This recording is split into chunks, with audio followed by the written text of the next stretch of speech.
fois rek on doit être cohérent par rapport ak sunu ay démarches gis nga dafa am loo xamante ne moom la ñu xàmmee woon nitu APR muy le régime de Macky Sall am na ci ay poñ yu bare yoo xamante ne moom Macky Sall ak ay njoñam dañ cee nekkoon te sénégalais yi dañoo génnoon di pointer un doigt accusateur par rapport à la méthode par rapport à la bi ñuy doxee mooy ci palais de la république yi ñuy defee seen ay rencontres politiques palais de la république yi ñuy defee seen ay réunions politiques palais de la république le Macky Sall di jëlee toutes les décisions politiques yoo xamante ne xam na ni lii ça concerne exclusivement l'Alliance pour la République APR te fa la ko doon defee muy man muy samay morom liñ doon génn di ko kaas mooy Macky Sall loolu da ko war a bàyyi dissocier la chose politique ak dissocier li nga xamante ne moo jëm ci wàllum état et ñun ñëpp dañ coo déggoo woon ni que ne loolu mooy yoon te ci kaas yooyu noonu caala parti Pastef yàgg naa taxaw di ko kaas ne Macky Sall dafa war a bàyyi di politiser nos instances Macky Sall dafa war a bàyyi di politiser yenn yi nga xamante ne en tout cas ay édifice la nekk fii ci réew mi te ñu xam ne lii état la lii xam ne nguur la mu war a nekk barab bu ñuy mën a considérer pour les sénégalais yu bokk Pastef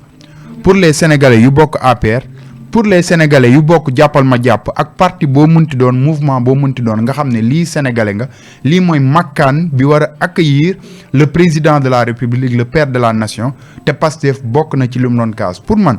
pour plus de cohérence pour respect à la parole donnée war nañoo mën a éviter les rencontres yi ñuy amal au palais de la république j'ai vu tout à l'heure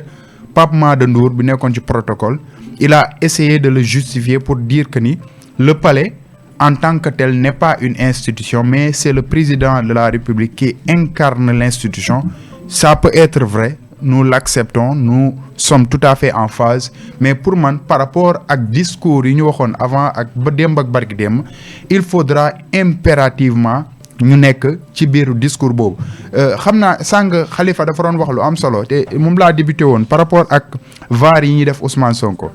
li ma ci gën a jaaxal mooy Bassirou Diomaye Faye xam na ni il est en grande partie responsable d'une part li tax mooy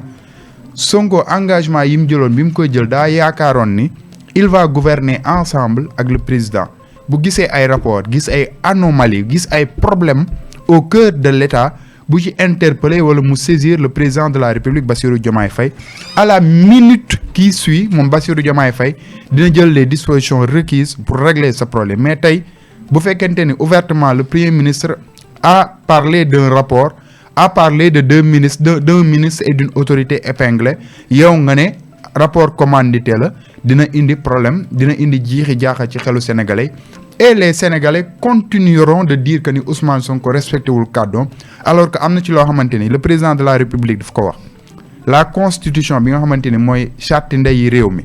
daf koo tënk ci nu mu leeree président de la République daf ci am loo xamante ni ay prérogative am la premier ministre am ci loo xamante ne ay prérogative am et le président de la République dafa admettre publiquement que ni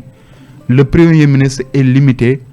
constitutionnellement donc jàpp naa ne am na ci loo xam ne moom Ousmane Sonko en tant que premier ministre